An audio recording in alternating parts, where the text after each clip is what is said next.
Estimada iglesia, tengo en este momento el privilegio de presentarles al pastor Héctor Rodríguez, quien va a tener una presentación más sobre este tema que nos ha cautivado a todos, el libro del Apocalipsis. La primera presentación que el pastor tuvo llevó por título La revelación de Jesucristo. La segunda fue titulada Una voz como de trompeta, y esta noche el pastor presentará Los cuatro jinetes del Apocalipsis. Bienvenido, pastor. Gracias, pastor. Buenas noches, hermanos.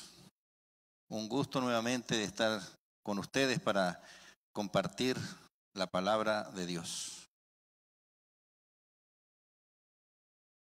El tema que vamos a abordar, como dijo el pastor, lleva por título Los cuatro jinetes del Apocalipsis.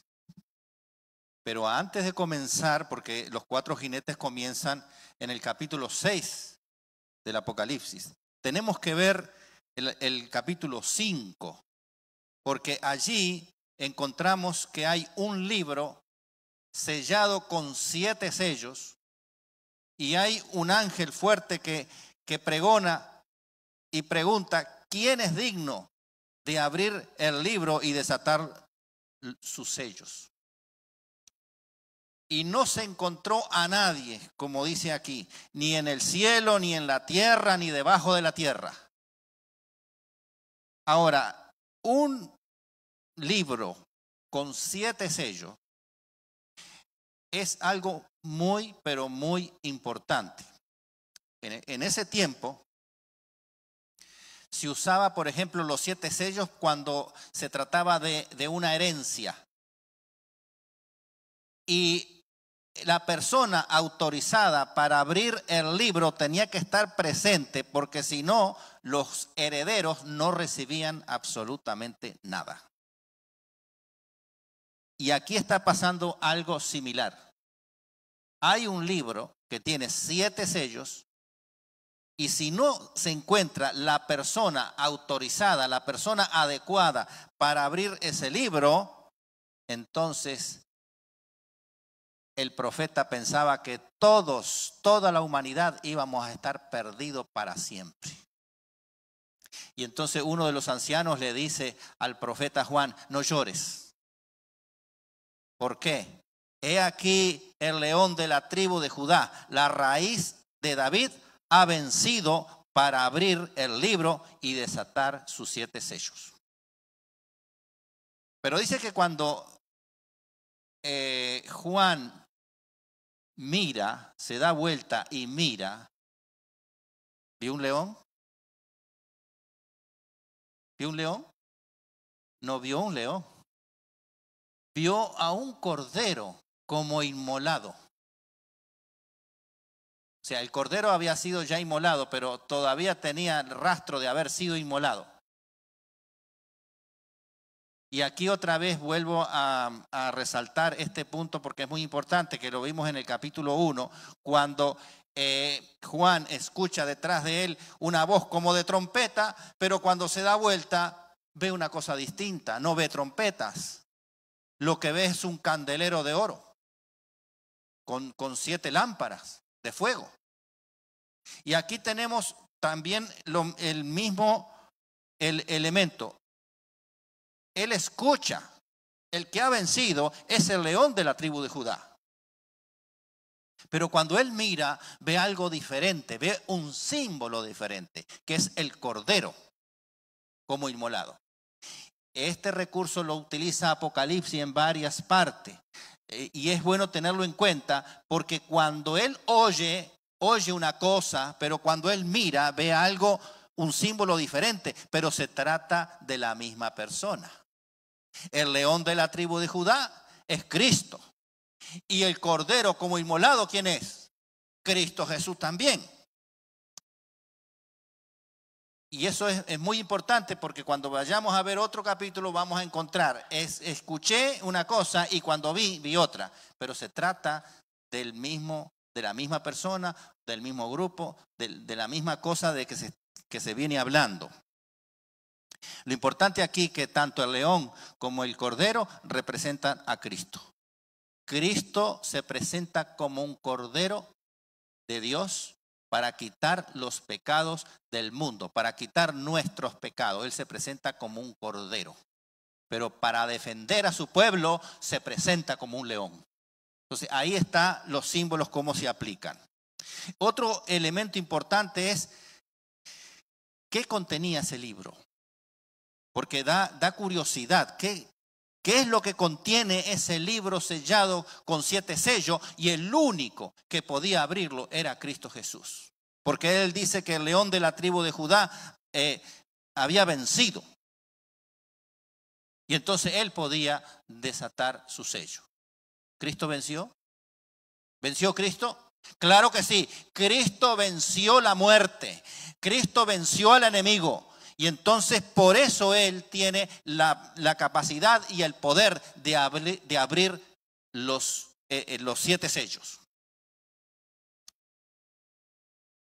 Ellen Goldwhite, en manuscritos release, tomo 9, página 7, nos aclara el contenido de ese libro. Así que les voy a leer la cita. Dice así: el libro sellado con 7 sellos contiene la historia de las providencias de Dios, la historia profética de las naciones y de la iglesia. Este contenía las declaraciones divinas, su autoridad, sus mandamientos, sus leyes, todas las amonestaciones simbólicas del Eterno y la historia de todos los poderes gobernantes de las naciones. En lenguaje simbólico, el rollo contenía la influencia de cada nación, lengua y pueblo desde el comienzo de la historia de la tierra hasta el fin. Por lo tanto, cuando nosotros leemos en Daniel que Dios quita a reyes y pone reyes, aquí nos está diciendo que el Dios lleva el control de todo. De las naciones, de los poderes, de los gobiernos, de las personas y de cada uno de nosotros. Y de su iglesia también. Porque en el capítulo 1 vimos a Jesucristo caminar entre medio de 7 candeleros de oro, y los candeleros de oro, versículo 20 del capítulo 1, dice que es la iglesia. Así que Él tiene el control de la iglesia. Entonces Él recibe ese documento por parte de Dios el Padre, escrito por ambos lados. Y este acontecimiento, según el capítulo 4, versículo 5, es acompañado por truenos, relámpagos y voces. Y allí se establece quién va a oficiar como sumo sacerdote en el santuario celestial. ¿Quién creen ustedes que va a oficiar como sumo sacerdote? En el versículo 14 del capítulo 4 de Hebreos dice: por tanto, teniendo un gran sumo sacerdote que traspasó los cielos, Jesús, el Hijo de Dios. Así que Cristo Jesús es el sumo sacerdote en los cielos. Y Él está como intercesor, como mediador, y Él es el que está capacitado para abrir el libro de los 7 sellos, y lo va a abrir en forma progresiva. No es que Él va a abrir todo de una sola vez, sino que Él lo va a ir abriendo uno por uno. Un punto importante es que la visión de los 7 sellos sigue a la visión de las 7 cartas a las iglesias, que no lo vimos. No vimos, porque por falta de tiempo no podemos ver todo el libro de Apocalipsis, tenemos que ver algunos temas. Pero lo interesante aquí es que el mismo periodo que lleva cada iglesia, porque 7 iglesias son 7 periodos históricos de la iglesia, es el mismo periodo de cada sello. Y aparte de eso, las cartas lo que hace es declarar la condición interna de la iglesia. Por ejemplo, Cristo habla cuando comienza a hablar de las iglesias, habla de la infidelidad que tenía la iglesia, apostasía, de la poca fe que tenían las iglesias, que algunas iglesias tenían tolerancia a ciertas prácticas idólatras pecaminosas, que van en contra de la verdad. Y también el Señor reconoce el esfuerzo de otras de las iglesias y da recomendaciones, da advertencia y también promesas para cada iglesia. Pero los sellos lo que hace es denunciar las agresiones en contra de la iglesia desde el exterior. La opresión que experimenta la iglesia, la violencia, las persecuciones. Las cartas es del lado de adentro, pero los sellos es del lado de afuera en contra de la iglesia. Entonces vamos a comenzar a ver si nos da el tiempo para hablar de los 4 jinetes del Apocalipsis o los primeros 4 sellos. O los 4 caballos del Apocalipsis también. Porque estos jinetes están montando un caballo. Y es en la medida que se abre cada sello. Vamos a empezar entonces capítulo 6, versículo 1 y 2. Vi cuando el Cordero abrió uno de los sellos y oí uno de los 4 seres vivientes decir con voz de trueno: ven y mira. Y miré, y he aquí un caballo blanco, y el que lo montaba, el jinete, tenía un arco y le fue dada una corona y salió venciendo para vencer. Entonces vamos a descifrar un poquito la simbología que se está utilizando aquí. Acuérdese que Apocalipsis es un libro simbólico. Todo es símbolo. No lo podemos agarrar las cosas literal como aparecen aquí, sino interpretar esos símbolos. ¿Qué está diciendo? El blanco, ustedes saben que el blanco, el color blanco en la Biblia representa ¿qué cosa? La justicia de Cristo. Pero en este caso representa también la pureza de la fe. Representa el primer amor. Hablando en forma espiritual. Es el tiempo de la iglesia primitiva. Una doctrina pura, salido de las manos de Cristo, y un verdadero y genuino compromiso con Dios, con su causa y con la proclamación del mensaje de salvación que proviene del mismo Cristo. ¿Cuál es el periodo histórico de este sello? Que es el mismo periodo histórico de la iglesia de Éfeso, que es la primera iglesia. Estamos hablando del año 31 después de Cristo hasta el año aproximadamente el año 100 de la era cristiana, del 31 al 100. Como el jinete lleva un arco, eso nos está indicando que hay una batalla donde se confronta la verdad del evangelio contra el error, contra las tinieblas espirituales. Y acá dice que salió venciendo para vencer. O sea que aquí esa conquista tuvo éxito. El evangelio se expande rápidamente. Por eso se representa con un caballo. Porque lo más rápido que había en esa época era el caballo. Y entonces la proclamación del evangelio se expandió de forma rápida, así al galope de caballo. Y entonces se le es dada una corona de victoria al jinete, porque ha vencido sobre las tinieblas. No hay que confundir de que esa visión es Cristo en su segunda venida. No confundirlo con el caballo blanco del capítulo 19 de Apocalipsis. No, esto es el triunfo del evangelio salido de las manos de Cristo Jesús. Se ha ganado esa batalla, pero la guerra contra las tinieblas continúa. Porque la historia de la iglesia sigue. Vamos a hablar ahora del segundo caballo. El segundo caballo se encuentra en los versículos 3 y 4 del capítulo 6 de Apocalipsis. Cuando abrió el segundo sello, oí al segundo ser viviente que decía, ven y mira. Y salió otro caballo bermejo. El bermejo es rojo, significa rojo. Bermejo es rojo. Y rojo sangre. Y al que lo montaba se le fue dado poder de quitar la paz de la tierra y que se matasen uno con otros, y se le dio una gran espada.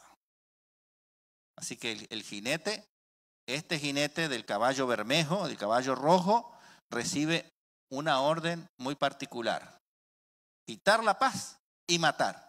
Y se le dio una espada. Ahora, no confundir esta espada con la espada de dos filos que representa la palabra de Dios. Es una espada también, pero el símbolo aquí cambia.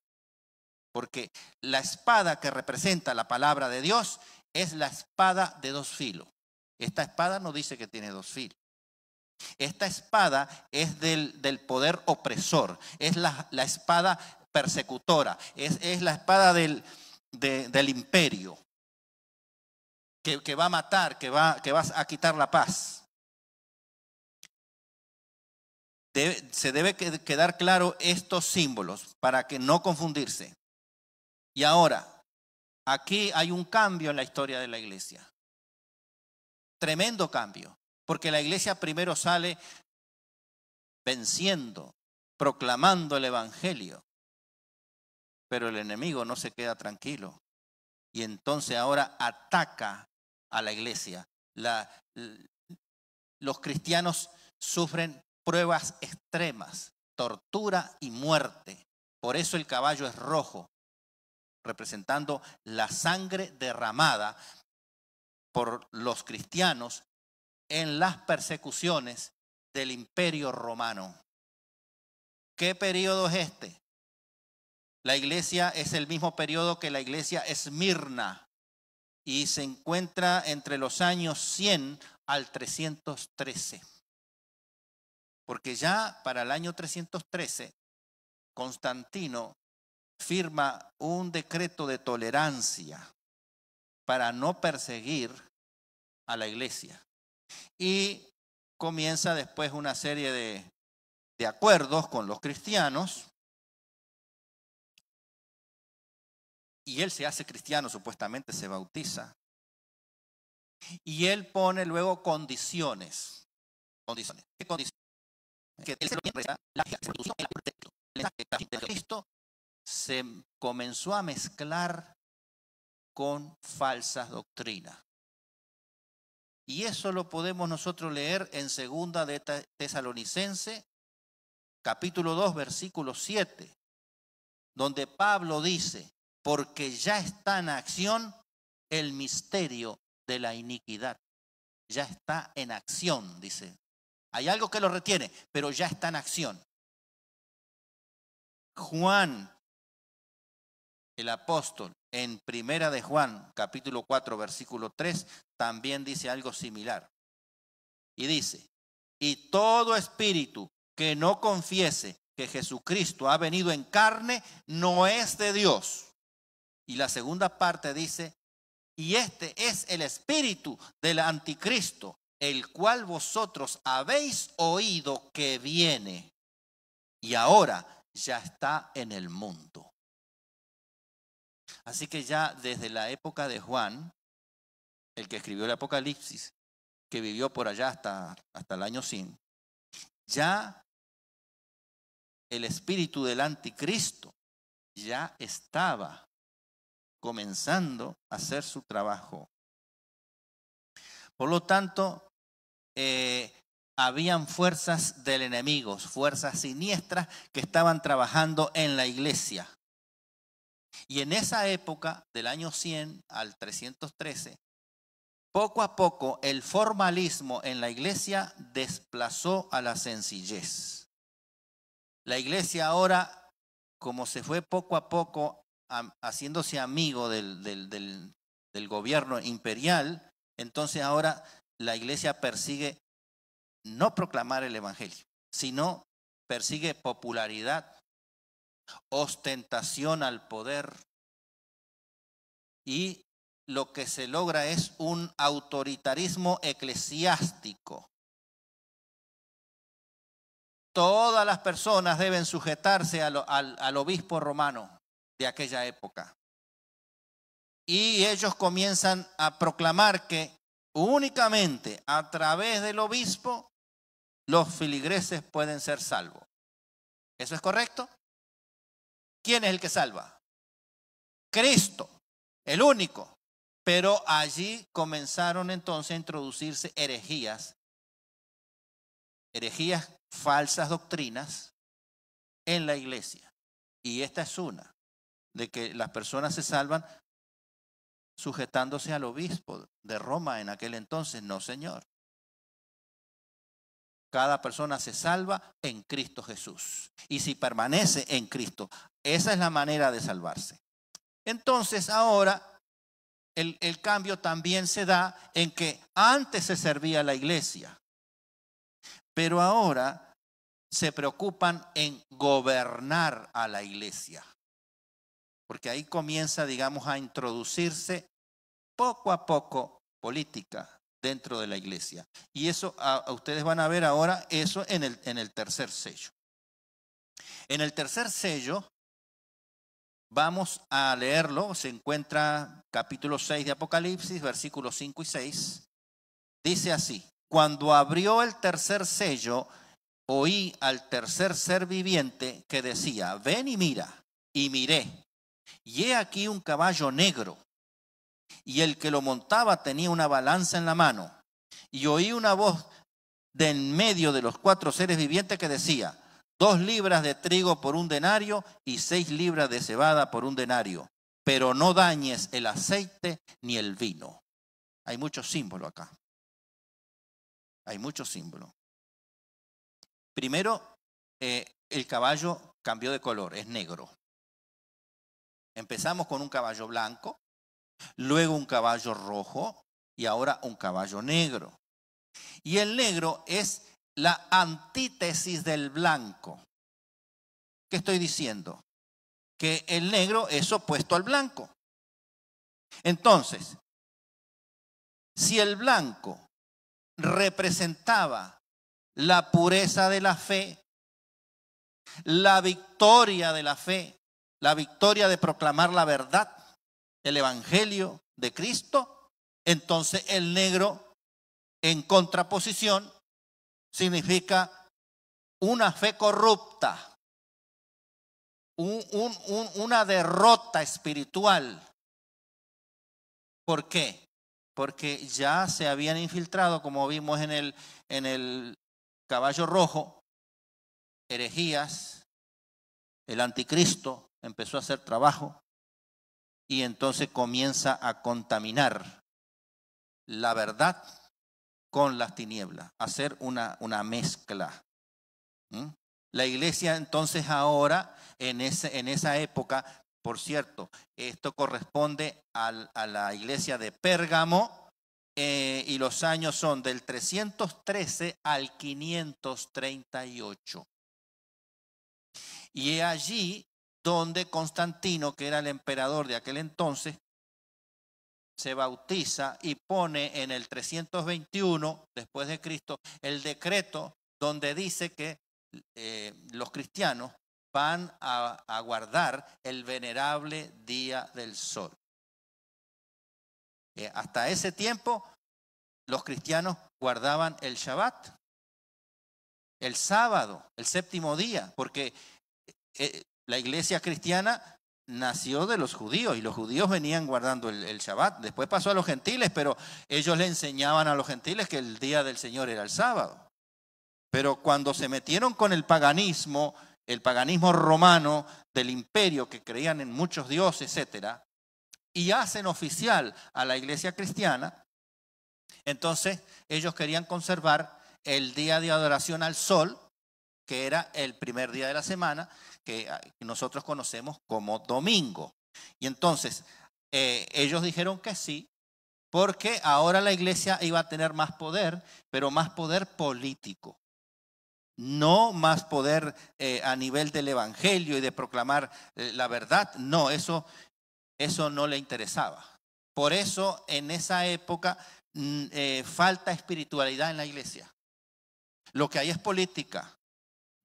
Entonces el jinete tiene una balanza en la mano que sirve para pesar raciones de comida. Y dijo 1 denario por 2 libras de trigo y 1 denario por 6 libras de cebada. ¿Qué está simbolizando eso? El trigo y la cebada se usaba para hacer harina y con esa harina se hacía pan. Pero 1 denario era el valor que se le pagaba a un obrero común por día. Así que tenían que trabajar un día completo para comprarse nada más que 2 libritas de trigo. Y con eso hacer un pan. ¿Eso es barato?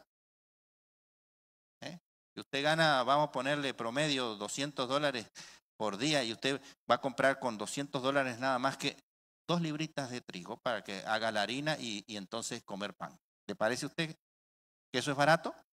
Súper caro. Entonces, ¿qué representa el trigo o la cebada que se hace el pan?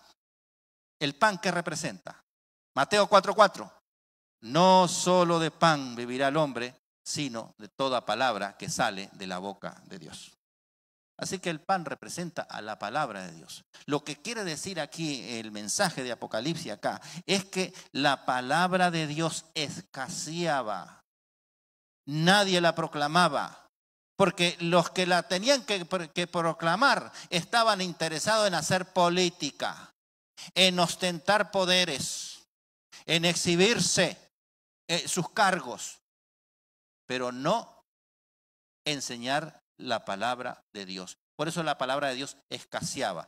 Pero también el pan representa a Cristo. Capítulo 6 de Juan, versículos 35, 41, 51. Cristo dice de sí mismo: yo soy el pan de vida. Así que no se hablaba de Cristo, se hablaba de otra cosa. Lo que faltaba en esa época, del 313 al 548, el pan espiritual, la palabra de Dios. Entonces, la proclamación de la palabra de Dios se encuentra severamente afectada. La iglesia ha perdido el sentido de su vocación. ¿No le interesa hablar de Dios, hablar de salvación?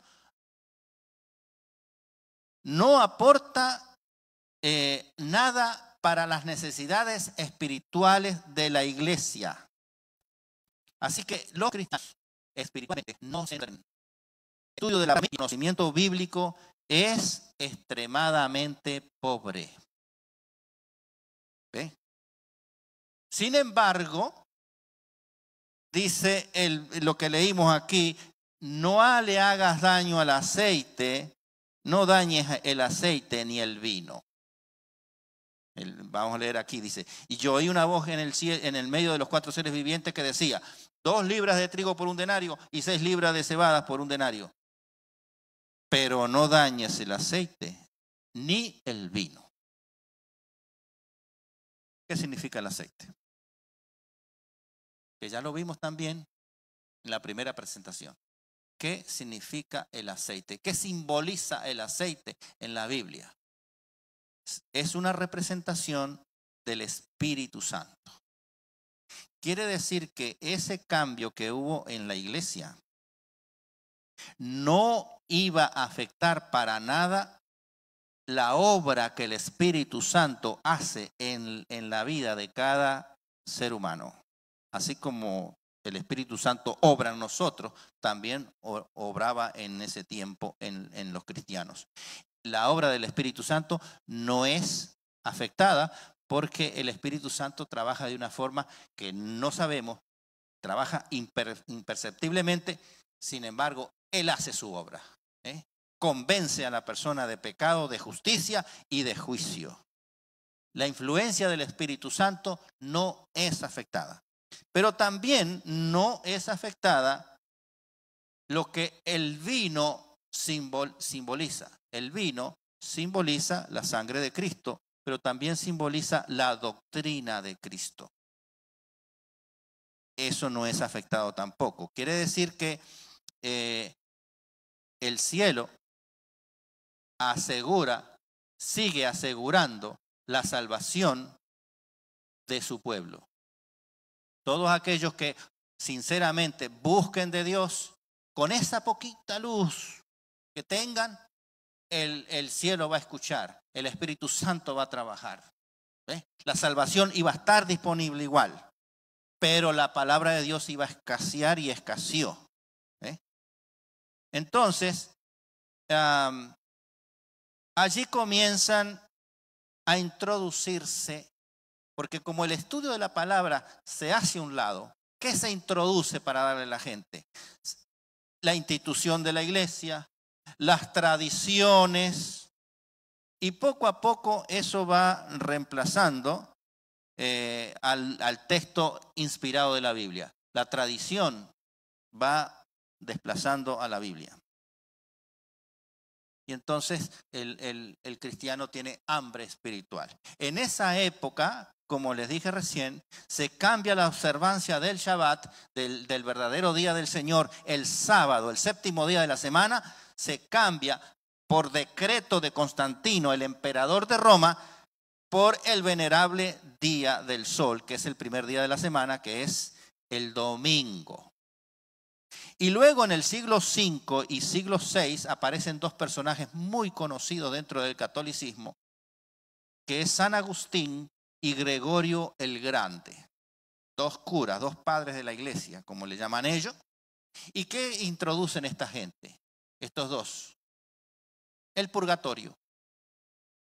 Y el purgatorio lo que hace es que la persona no va al infierno y no llega al cielo, llega a un punto intermedio. Entonces, la iglesia, las oraciones de la iglesia, es la que saca a esa persona de ese lugar que se llama purgatorio y la manda para el cielo o para el infierno. Depende. Y eso indirectamente hace que Cristo no tenga poder para salvar. El que salva es Cristo. Y Cristo es el que va a tomar la decisión si una persona va al cielo o se pierde para siempre. Pero ellos metieron esa doctrina, falsa doctrina, en esa época, en esos años. También otros monjes de estos, Clemente de Alejandría en el 215 y Orígenes en el 253, incorporaron al cristianismo mucha filosofía del paganismo griego, muchas partes religiosas del paganismo y filosofía del paganismo la introdujeron dentro del cristianismo y le pusieron ahí un maquillaje de cristiano, y no es nada de eso de cristiano. Así que otro elemento tremendo es que el sistema religioso y político romano usurpó el único y exclusivo ministerio del sumo sacerdote Cristo Jesús en el cielo como mediador y como intercesor en el santuario celestial. Y si ustedes quieren ampliar esta parte, que yo la estoy diciendo rápido por el tiempo, vayan a Daniel, capítulo 8, y pueden leer del versículo 9 al 14, y allí van a ver el cuerno pequeño, las cosas que hace. El caballo amarillo, vamos a rapidito porque ya el tiempo se nos fue. El caballo amarillo aparece después, y este caballo amarillo, versículos 7 y 8 del capítulo 6, este caballo amarillo va montado por un jinete que se llama Muerte, pero no va solo. Le acompaña, dice, el Hades o el Sheol. Hades en griego, el Sheol en hebreo, que significa el sepulcro, el lugar de los muertos. Y entonces aquí tenemos que la iglesia y este periodo es tremendo porque es el más largo de la historia, corresponde a la iglesia de Tiatira y comienza en el 538 al 1563, más de 1000 años, un poquito más de 1000 años con este sistema. Ahora la iglesia supuestamente cristiana es portadora de la muerte. Y fíjese cómo va en degradación. Comienza el caballo blanco triunfando, pasa el caballo rojo donde los cristianos sufren extrema persecución, viene el caballo negro donde se mezclan la mentira con la verdad y entonces en el caballo amarillo pestilente, ahí está la muerte espiritual total.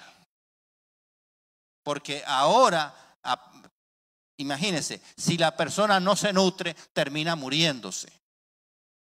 Son más de 1000 años que es la época de lo que se llama el oscurantismo. Históricamente se llama la época del oscurantismo. Y entonces allí aparecen, por ejemplo, las cruzadas, las guerras santas, las guerras por la iglesia. Aparece la Inquisición, la supuesta Santa Inquisición. Acá aparecen sociedades secretas como los Caballeros Templarios y otras sociedades ocultas. Entonces la verdad de la Santa Palabra, que habla de que Dios se encarnó, que descendió del cielo a la tierra, se encarnó, se hizo hombre, vivió entre nosotros, murió por nosotros, resucitó y está intercediendo por nosotros en los cielos. De eso no se habla absolutamente nada en esta época. Ahora, podría decir unas cuantas cosas más, pero el tiempo se fue. Esto es historia. Porque llegamos al año 1563 y uno dice, bueno, eso es historia, eso pasó ya. Gracias a Dios nosotros nos pasamos por eso, porque vivimos en el 2022. Pero ¿sabe una cosa, hermano? Las consecuencias quedaron y las consecuencias siguen hasta el día de hoy. Esta época es la época de los arrianos. Arrio sacó una teoría donde decía que Cristo no era divino, que era un hombre, que no era Dios, etcétera. Y hoy hay grupos que se llaman cristianos y siguen con esa misma teoría de Arrio, diciendo que Cristo sí era un maestro muy encumbrado y que sabía mucho, pero no es Dios. ¿Ves? Y están los gnósticos también, que creen otra serie de mentiras que se introdujeron en aquel tiempo, pero siguen viviendo en el día de hoy. Y nosotros hoy como iglesia tenemos que luchar contra esa cantidad de mentiras. Porque usted le va a hablar de Cristo a alguien, le va a hablar del Evangelio, de la salvación que nos ofrece gratuitamente el Señor y se encuentra con tremendo paredón construido con filosofías y con mentiras que vienen de esta época. Y otro elemento más, a veces cuando nosotros comenzamos el Evangelio de Cristo, es como si fuéramos ese jinete del caballo blanco, porque salimos vencedores, salimos con deseo de predicar la palabra de Dios. Pero de pronto nos pasa como el caballo rojo, nos empiezan la persecución contra nosotros. A veces en la familia, a veces en el trabajo, perdemos el trabajo, perdemos parte de la familia también. Y entonces es como si estuviéramos ahí en esa época del caballo rojo. Y algunos a veces se encuentran en la situación del caballo negro porque le hablan de falsas doctrinas. Y muchos creen en esa falsa doctrina. Son cristianos, vienen a la iglesia, pero creen en falsas doctrinas. Y yo me he encontrado con personas así, adventistas del séptimo día, que conocen la verdad de la palabra de Dios y me vienen y me hablan de una falsa doctrina como si fuera una tremenda verdad que descubrió. Digo, pero eso es falso. Y después dice, no, bueno, yo te respeto lo que tú crees, o respetan lo que yo creo, pero estás creyendo una falsa doctrina. Entonces, nosotros en cierta manera vivimos lo que los otros cristianos han vivido. Y si no nos toca vivir, tenemos que enfrentarnos con cristianos que sí están con esas filosofías extrañas que nacieron en aquel entonces. Así que, hermanos, nosotros tenemos que levantar la verdad bien en alto. Cristo es nuestro Salvador, lo dice la palabra de Dios. Él vino a morar con nosotros, es Dios encarnado, se hizo hombre y nos ofrece la salvación eterna. Queda de parte nuestra decirle, sí Señor, heme aquí, envíame a mí. Yo quiero ser salvo en Cristo Jesús. ¿Tú quieres ser salvo en Cristo Jesús? Entonces permanezcamos siempre en su palabra. Como dice Isaías 8:20, a la ley y al testimonio. Si no hablare conforme a lo que está escrito aquí, es porque no le ha amanecido. Hermanos, se nos acabó el tiempo. Los invito a ponerse en pie y vamos a entonar las estrofas del himno 485.